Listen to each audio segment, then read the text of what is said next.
Okay, I'm just going to start recording. Okay, so we're live, and that's the obligatory Global Education Conference sponsors page. And then if we move through, we've got to identify where we're all from on the whiteboard page. So I'll go first if you like. You click on the little star thing, and I'm going to do a little pointer. So I'm from over here. Fantastic. Yeah, so to the people listening, it's about 7 o'clock at night in Sydney on a Friday evening, and it's been pouring with rain all day, so it's not very pleasant. I hope that the weather's a little bit nicer where you are. Alrighty, let's carry on. So I'm going to do a presentation about a project of mine that I ran that was called Justice Citizens, which was a youth participatory action research project focused on what I call citizenship and social justice issues. This is who I am. I'm Keith Eckert. I'm a teacher and a doctoral student from the University of Technology in Sydney, Australia. And there's my email address if any of you want to get in contact with me. And that's, you know, an embarrassing photo of me. So, I'd like to start off by setting the context for my presentation and perhaps going a little way towards explaining why I'm so interested. And it's really nice that the Global Education Conference fits so neatly with my views, because it kind of reflects that there's a lot of other people who are really quite interested in this kind of thing.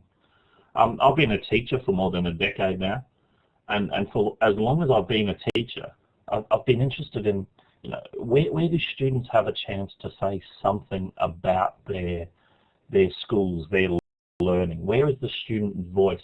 Where is democratic education taking place?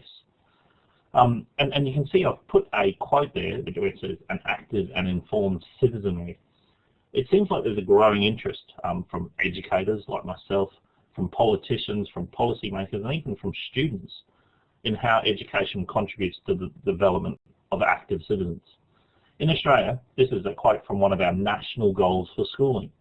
This idea that schools were meant to make an active and informed citizenry, even though it was pretty unclear exactly what that might have meant. Part of the reason was that this field is so interesting, I think, is because it's such a confused and contested field. Yeah, less politely, I think you could describe it as an absolute mess. Let me show you what I mean. I should say these slides looked much, much prettier on my computer before I uploaded them, but you know. All right, so there's been a lot of research into student voice and student understandings of civics and citizenships and student engagement with political issues. And some of the most recent research that has come out says that young people are more widely connected than ever before. You know, so they have friends from different countries that they speak to regularly. Gone are the days when we had, you know, 10 friends and it took months to get a letter back from them. Now they can talk to these people overnight, you know, or overnight in real time via things like Facebook and Twitter and all those other kinds of things. But rather than opening the doors to discussion and to understanding and to tolerance, young people are also more fearful of difference. They're more aware of groups that are more different than them, and they are more afraid of those groups. And this is especially true in I think, in countries like Australia, where we have a little bit of an island mentality, and we're constantly, you know, talking about invasions, for example, with the refugee debates and things like that. It's more to it than that. Young people, despite what some governments have suggested, generally want to contribute to the future of their society. They feel that they have something to offer. But interestingly enough, according to the research done by Harris, they're unsure that they can make a difference. They're not really aware of what they can do to actually contribute. And some people have suggested this has been down to, I guess, what they would call the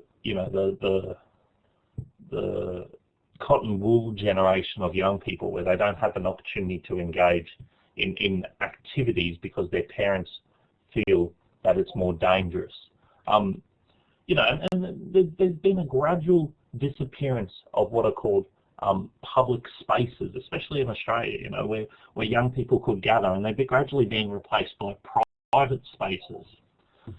Also in Australia, young people have been categorised as apathetic, not caring about anything in society, uninterested in political issues, uninterested in civics and citizenship issues, uninterested in all kinds of issues related to current affairs and things like that.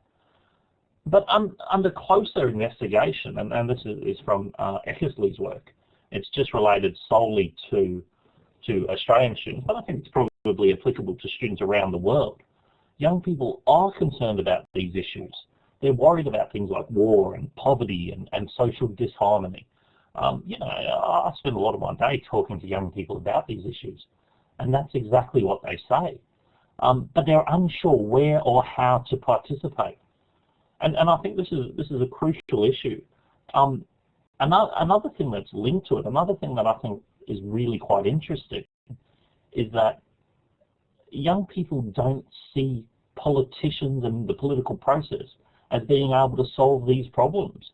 They see war as a global problem. Poverty is a global problem. It's not something that can be addressed by electing a local member or by...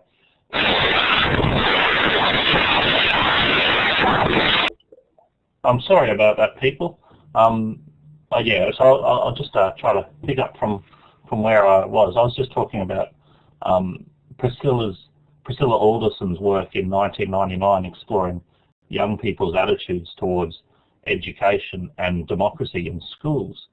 And I've just put some of the statistics from that work just up there in the whiteboard. And I just think it's staggering when you look at the culture of distrust and I guess a way could, you know, the lack of trust in schools. So 25% of students think teachers believe what they say. You know, you turn that around and look at it the other way, that means 75% of students automatically assume that their teachers think they're lying. and I mean, as a teacher, I know relationships are crucial to teaching and learning. But, you know, relationships are often built on trust, and it doesn't look like there exists any kind of trust like that. Only 15% of students think teachers listen to them a lot. You know, if you think about education being a discussion, a conversation, you know, and one half of the, well, you know, half of the participants, the teachers, aren't listening to the students. Less than 20% of the students think that their school council is useful in improving their school, which is interesting because often the response from teachers is, oh no, we do democratic education, we look after students' rights and responsibilities because we have a student representative council. Ignoring the issues with representative councils and whatever that might mean, especially when it's often the teachers who choose who represents the students. You know, it's pretty clear that most young people see through this and think that it's a bit ridiculous. And less than 20% of students feel their rights are respected at school, which is pretty horrific as well. You know, reflecting upon this, I think that we can come up with three jigsaw puzzle pieces, I guess, which I think are the main problems with education in Australia and perhaps around the world. And I've just put them up there on the whiteboard, and I reckon it's related to engagement, relevance, and technology. This is Charles Dickens, in case you didn't know, the famous British author.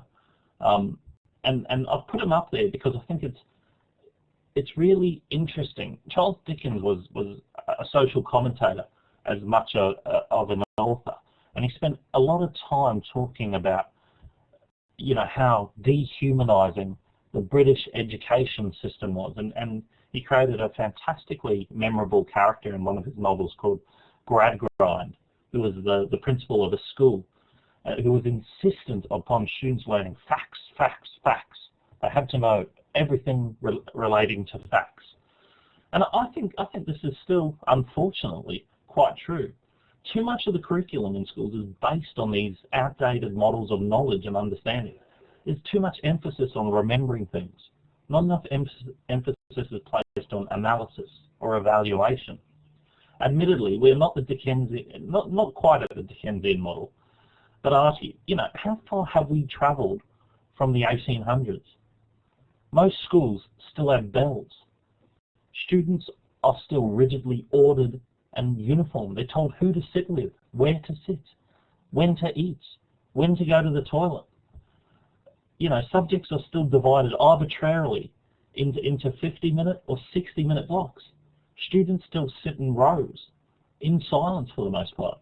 The teacher stands at the front as the font of all knowledge and passes that knowledge down and speaks for extended periods of time. There's a lot of research arguing that the less a teacher speaks, the more effective it will be in the classroom. I think John Hattie and Helen Timperley from New Zealand have been leading the charge on that one. Let me show you what I mean. But let's have a look at this. Oops, hang on.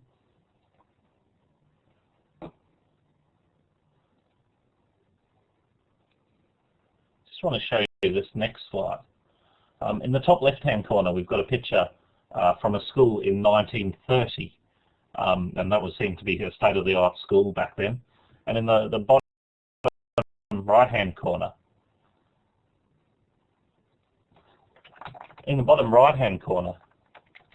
we've got a picture from Hong Kong. A school built in 2009, and you can see, the essential ethos is the same. We have the teacher standing up the front, and whether we're using digital projectors or not, have they really changed? The kids are sitting by themselves, their individual desks. There's no opportunity for application or anything like that. So I think, relevance is such a crucial thing. The point of the model, as the model that I'm still talking about with the British industrial system, was that it was based on the requirements for an individual working in the industrial economy at that time. And really, in a lot of countries, that's not the case anymore. It should seem strange, I think, but it is an often question that the exact same skills that we prize amongst students at school, things like obedience, conformity, presentability, looking nice in your uniform, and being able to sit for long periods without talking, are the kinds of skills that we lack relevance. That we don't want to encourage people going into business and things like that. And I see Shambles Guru just said, to play devil's advocate, aren't we doing that here and now?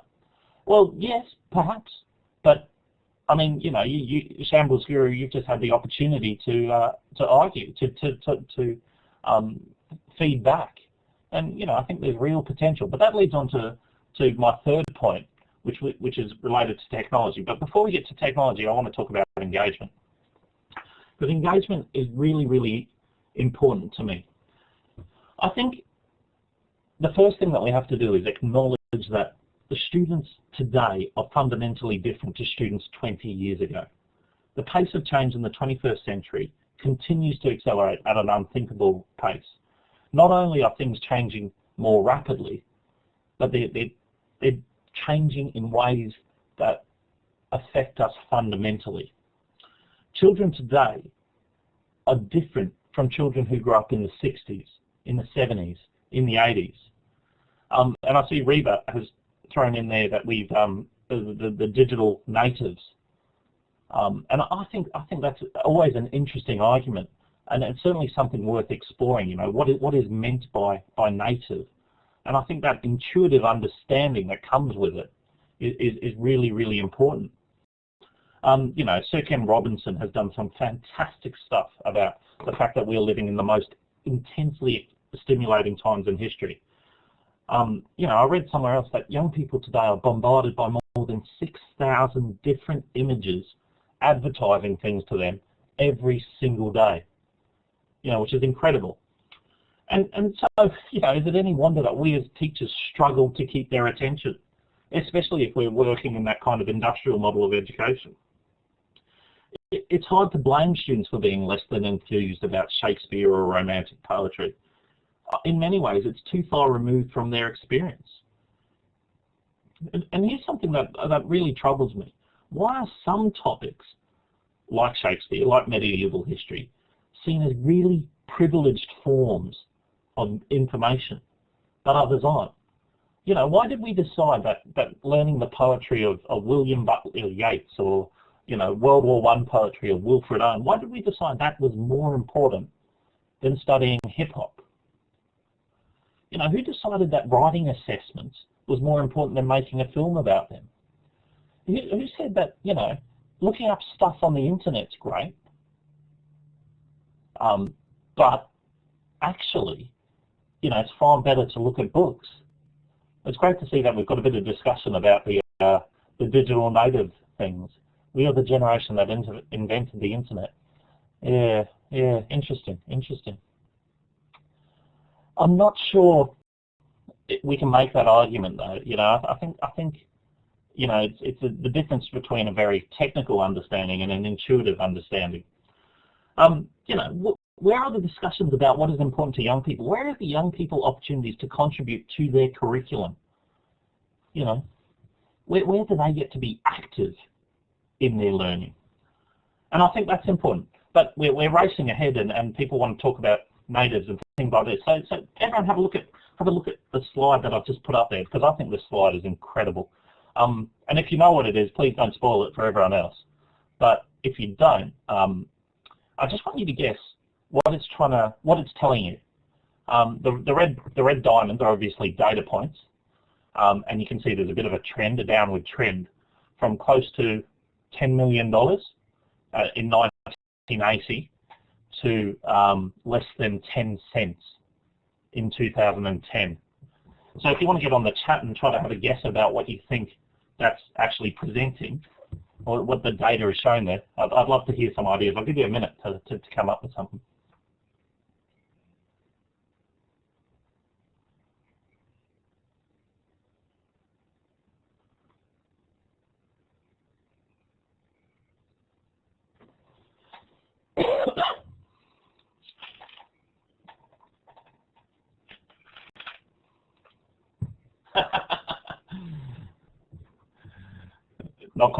Not quite. It's actually the cost of 1 gigabyte of storage between 1980 and 2010. So in 1980, if you wanted a whole gigabyte of storage, that was going to cost you more than $1 million. Nowadays, if you want a whole gigabyte of storage, it's going to cost you less than 10 cents. I just think that's extraordinary. In 30 years, they have come so far. Yeah. I still remember buying my first, yeah, I agree with you, Rick. I couldn't live without Dropbox. I remember buying my first computer and it having 128 megabytes of storage, and it was going to be incredible, and I would never be able to fill that. Now, you know, I've got 128 gigabytes of storage on the cloud, and I need more. I want to show you this next slide. Let's have a look at this one. Does anyone remember how to use this?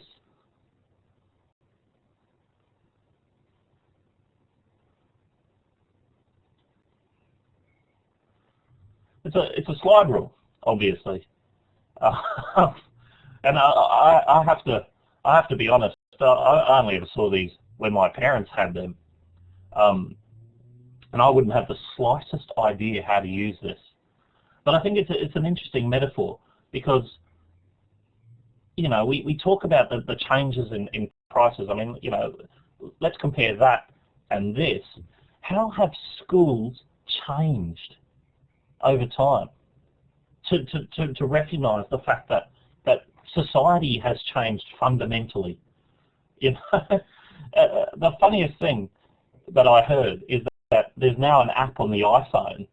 I think Reed has just posted it. There's now an app on the iPhone that'll show you how to use a slide rule, or let you use it like a slide rule, which I think is quite ironic, really. But let me give you some more statistics about things like, you know, how young people use technology. For example, people, or children, they're children obviously, children aged between 0 and 5, more than 70% of them use a mobile phone every single day. So that's people aged between 0 and 5, 70% of them use a mobile phone. Oh, hang on. Let me give you another one. 80% of the children in the same age group, between 0 and 5, use the internet at least once a week. 40% of students in the UK still use mobile phones to complete assignments, even though they are banned. You know, there's a lot of argument, and I think it's ridiculous in schools today about the importance of you know, whether we need mobile technology. And I think it's an argument that we've missed the point. Mobile technology is here to stay. You know, the children, the digital natives, if we want to call it that, they've already embraced it. They've moved into it. They're going to start demanding and expecting it. So what does this mean for education? And you know, I think I've been influenced by 3 different educationalists. The first one is John Dewey. Now this might seem a little bit strange considering we're talking about the future of education, but I think John Dewey offers a lot. He was writing at the turn of the 20th century, and he emphasized a different kind of model of learning. He said that what we need to do is realize that the purpose of schooling is about socialization, learning to be a part of society, as much as it is about learning the skills you need to get a job. He advocated a different method of schooling too. Although he never used the term, his model became associated with experiential education. That is, students need to experience real-life problems and issues, rather than learn in what he saw as the aseptic, separated, siloed model of schools. Dewey was, in many ways, trying to tear down the artificial barriers between schools and communities. The second educationalist that I think is really important is Paulo Freire, or Freire. There's a couple of different ways. You know, he was a Brazilian educator who did some incredibly important work in the 1970s with illiterate peasants. Freire emphasized that education needed to be about more than what he called the banking model. So in this banking model of education, students were seen as empty vessels, and teachers deposited knowledge into these students, you know, as the way, you know, they deposited money into a bank. Freire argued instead that what we need is a problem-posing model of education. This is where students are subjects in their own learning, capable of using their own knowledges and skills. In this context, teachers as students and students as teachers work together, and education becomes the practice of humanization and freedom. See you, Reinhard. Thanks for dropping in. All right, my final influence is Seymour Papert. He was a South African educator who became famous for investigating mathematical and educational circles, and he invented the Logo programming language. And he really explored the way that education and technology affected children's learning. And mostly, you know, he did some incredible work with young people, you know, children at a very early age, doing incredibly complex mathematics. And he said that children can learn advanced mathematical concepts through engagement with technology and problem solving. So with this idea and these feelings about education, and those puzzle pieces that I was talking about, engagement, relevance and technology, it led to what I call Justice Citizens, which is the focus of my presentation. And the Justice Citizens Film Voice project was based on these principles. I took the learning from each of these educators and I tried to develop a model of education. In order to do this, I said Justice Citizens needs to have 3 main principles. Firstly, it would address real-world problems. Secondly, there would be community partnerships. And thirdly, there would be a heavy emphasis on technology-based solutions. And you can see that's a poster from our very first film festival, which was held earlier this year, and where we tried to address all of those kind of things. it ran for about 6 months and about between 15 and 25 hours during the first half of 2012. Every student in Year 9 in my school took part in the project, which was more than 130 students. Over the course of the Justice Citizens program, they learned basic research and interviewing skills, how to shoot and edit film, and how to critically analyse other students' films. These skills were delivered by the community cultural development organisations invited into the school for that express purpose. And I really wanted to show the students that they could learn anywhere, anytime. They didn't necessarily have to get it from the teacher. And in fact, something else that was really important to me was that students should have had the opportunity to share their own learning already. You know, the recognition that students could be experts about certain things. So throughout this process, the idea of student choice was constantly emphasised. Rather than having a set curriculum, students were invited to select issues that they were going to explore.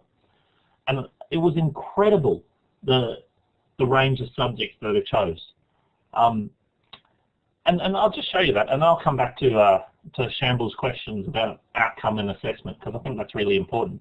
So this is just a selection of the 1, 2, 3, 4, 5, 6, 7 films that we showed at the first film festival. In the end, we had more than 30 films, but these were the ones that we decided to show for reasons of time. There were films about teen pregnancy, where young people have actually gone out and interviewed young mothers, and they've had to approach them, explain the purpose, and do that.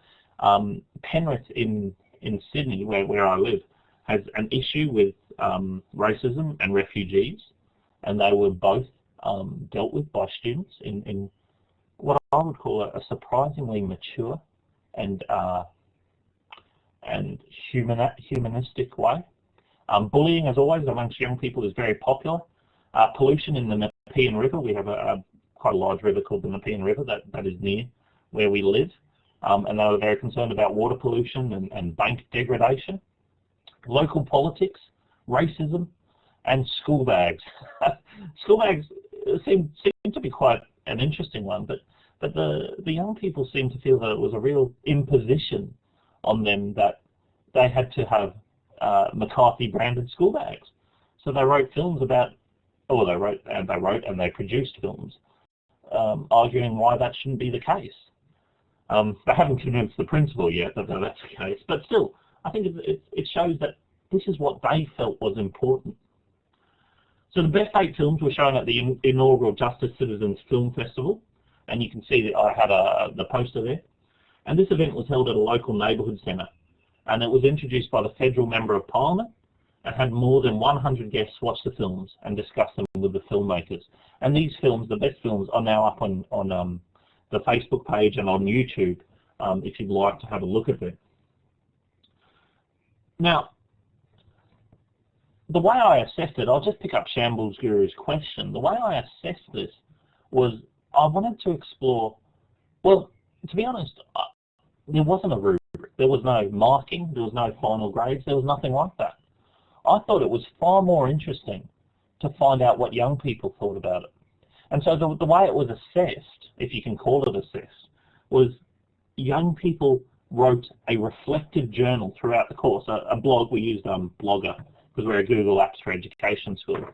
And they wrote a reflective journal, constantly reflecting on what they'd learnt and whether they thought it was successful. And that became their assessment, and we left it at that. We reported to parents based on that. Reba, I don't want to post the kids' blogs because they blog everything on them now. It grew from that. But I'll certainly post some resources and things like that. In fact, I've got a couple of slides to come, and then you can find access to everything that I've used if you're interested in reading more about the project. So what I did to find out whether it was, what this project was like, I interviewed about 25 of the young people, both before and after the project. And I said to them, what are your understandings of things like active citizenship and things like that? Before the project, most of them had really limited ideas of what active citizenship meant, or even global citizenship. After taking part in the program, not only were the students more capable of explaining what was meant by active citizenship, but the students also felt that they were actually active citizens. And I think this is the nicest part of it. They felt that by making these films, not only were they contributing to their community, but they were contributing to social change in their community. The second interesting finding was what I call the follow-on effect of involvement in the program. A number of students have pursued the topics that they made their films about, even after the conclusion. So for example, the student who made films about, there was a group who made films about dirt bike safety, riding your bike safely on the road and things like that. They wanted to make films about workshop safety. Another student who made a film about environmental pollution has now joined a local environmental group, the Nepean Water Keepers. So although this girl in particular isn't interested in making more films about it, she still feels passionately about this. And so by making the film, it's put her in contact with groups who can nurture that passion. And the final interesting finding, I think, is what I'm calling the knock-on effect. This is similar to the follow-on effect, but rather than the students pursuing their own interests, they appear to have more of an interest in other political issues. Of the students that showed films at the film festival, almost half of them have since stood for election into the Student Representative Council. A lot of other students who were involved have become engaged in local community organisations. So for example, we had a bunch of kids who made films about bullying. Now, they don't want to do anything more about bullying, but now they're involved in local church groups, they've started up local youth groups, and those kind of things. So although they're not exploring the bullying side of things, they're still acting in a way that I would call, represents active citizens. And you can see on the slide, I've got some pictures there. The left one is just, one of our students using the video camera. The one in the middle that you can't really see is the students who were interviewing the young man in the center. His name was Yadav. He's a Bhutanese refugee, about his experiences. And the one that you can see the best, there's two of our students in the middle, and they're talking to 3 Sudanese refugees who now live in Penrith about their experiences as refugees. And it was quite a striking experience for some of our students who'd never spoken to people like this. So let me just race on to the next one. These are just some of the things that the students said, and I've cherry-picked some of these because I think they're so important. But I like the one in the top right-hand corner. I think I became an active citizen over the course of the lessons. I'm going to do more in the future. I think that sums it up, being able to do more, teaching young people how to do more, encouraging them to do more. Yeah, I think that's vital, and it was the main purpose of the project. So next year, Justice Citizens is coming back next year. It's going to be slightly different. Instead of just one school, we've invited 3 other local schools to be involved, and we are going to have, instead of just one film festival, we're actually going to try to get our films onto the local TV stations. So there's a bit of interest there. And the University of Western Sydney, which is a local university, is quite interested in working with us on that as well. If you'd like to know more, there's a Facebook page there, facebook.com/Justice Citizens. And you can see I've got the iTunes U logo there. Shortly, and I'm just disappointed that I didn't quite manage to get it set up in time that I could launch it for you all now. But soon Justice Citizens will be available on iTunes U. And you will all be able to access it completely for free and download all the resources. I'm just going to jump right back to my original, this slide here. So you can see my email address there if you want to make a point of that. But that's basically all my presentation, and I thought we'd spend a little bit of time talking about it, and you can ask me questions, and I'll do my best to answer them. So over to you guys.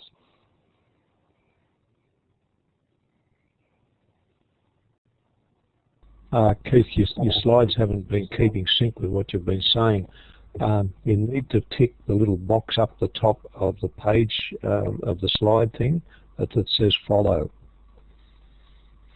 Oh, I've, how long has that been going on? for quite a while I've been guessing as to where you've been up to. I think I got most of it right. Oh, sorry about that, everybody. All right, yeah. So that's the iTunes U and the Facebook page there. Is it keeping up sync now? Yeah. And that's my details. It's keeping up now. Yeah, it's an easy one to miss, that one. Yeah, and Reba, you've just made not a question so much as a statement there, saying this project should be required as a course in high school. Australia's a funny place, and I'm going to talk mostly about Australia. But personally, I agree. Absolutely, it should be a required course. But Australia originally had this thing called civics and citizenship, which was meant to be taught as a separate subject, and it kind of got sucked into history and geography. And so the civics and citizenship side of things kind of just dropped out, and people lost interest in it. And it just became this history of Australian democracy. And there's this idea that I find really quite disconcerting, that, you know, you're going to be a more active citizen if you know all about the history of democracy. And I'm not sure that's true. I think one of the best ways to encourage people to be active citizens is to give them opportunities to be active citizens. That sounds a bit like a truism, but it's right back to Dewey. You know, if you want to learn to do something, well, go and try to do it. You know, I think that's important. Yeah. Has anyone else got other questions for me?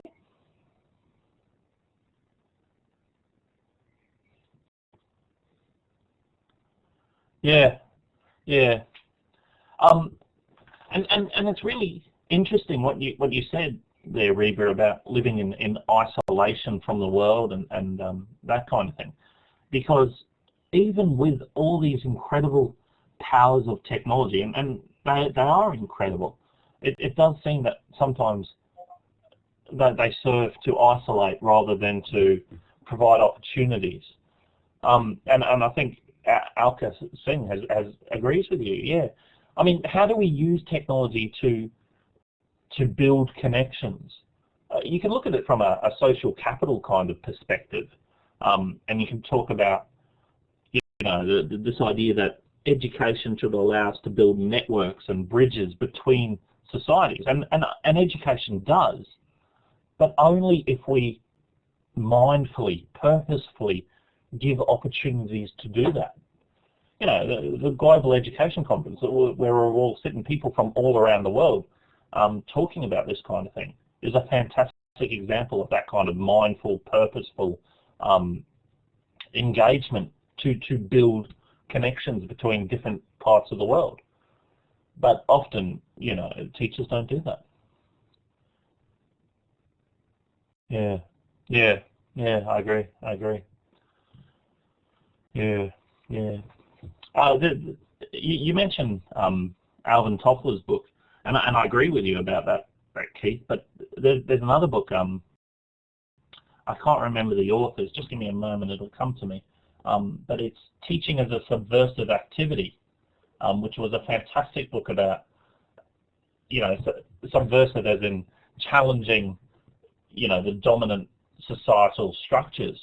You know, so teaching people, young people, revolutionaries is a very, you know, violent, loaded term, but the idea was, it was Postman and Weingartner were the authors. I'll write it up here. But they're encouraging young people to challenge, you know, the dominant social structures, and you know, teachers should be encouraging that kind of thing. Now, I find it really interesting talking to, you know, I'm not the most experienced teacher, but I'm a little more experienced than some of the teachers I have, and a lot of them seem to feel that teaching should be an apolitical side of things. You know, they're not there to present a political point of view or anything like that. And I agree to some extent, but I don't think that you can honestly do that. I think as teachers, we have to be honest with our students, and we have to talk about what we believe and what we think. There's the reference there, Weingartner. I think that's about the same genre, Keith. It's quite old as well. Yeah.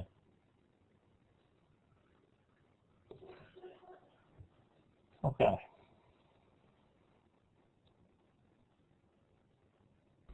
Yeah, as a senior, I feel really sorry for the kids of today that they have to learn so much so quick. What they're learning in high school these days, 40 years ago, they didn't learn till they went to university. And the same with learning in primary school. I think 40 years ago, it wasn't learned until they went into high school.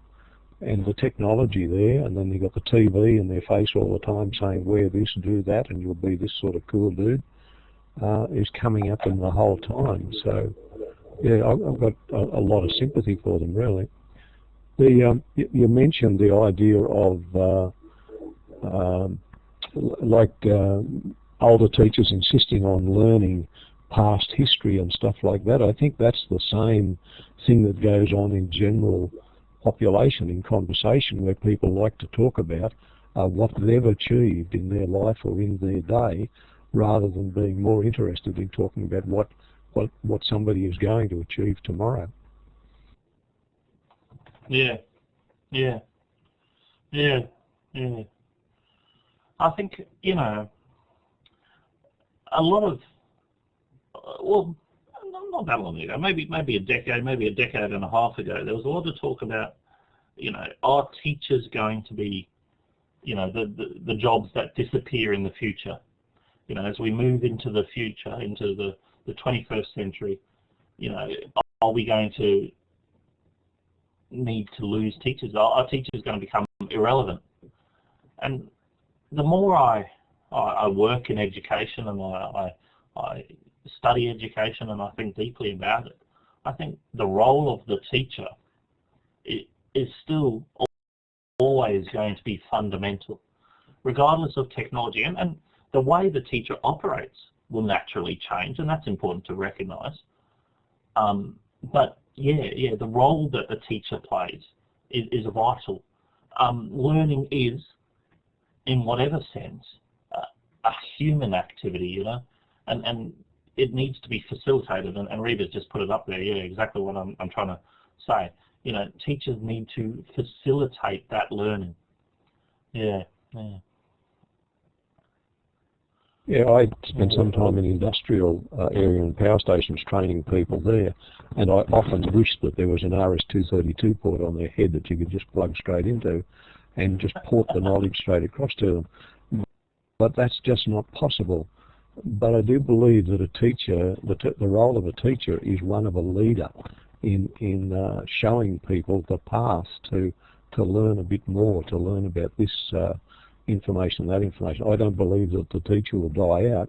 I do believe, though, that teachers do need to adapt and look at how they can use technology. And I'm really pleased that these sessions are here, and I'm really impressed with what you've done there with the video, because that is the way to be leading kids and showing them that there is a way that they can start to make a difference. That's excellent, Keith. Yeah. Well, thank you. Yeah, and I hope everybody has enjoyed the presentation. And please download and make use of it, and get in touch with me if you're out there and you're teaching young people and you're interested in doing something. Perhaps we can make the Justice Citizens Film Festival, even bigger. Maybe we can make it an international film festival. I'll just get a link up here from I'll post the Facebook page. Yeah. Oh, yeah, there it is.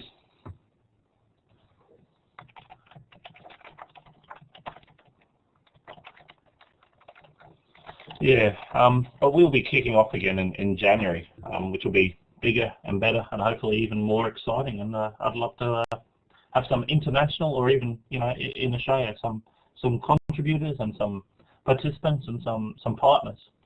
So yeah, that's pretty much all I've got to say. And thank you very much. Just one final point for people. The slides that Keith put up there, you can save them all if you wish. if you go up to the File menu and down to Save, and then select Whiteboard, and the important thing is when you're saving them, make sure that you save them as a PDF format, otherwise they'll be useless to you. The other thing you can do in that same area is you can save the whole chat comments that are there. It'll save as a text file, and the same with the participants list as well. So it's a very handy feature for that.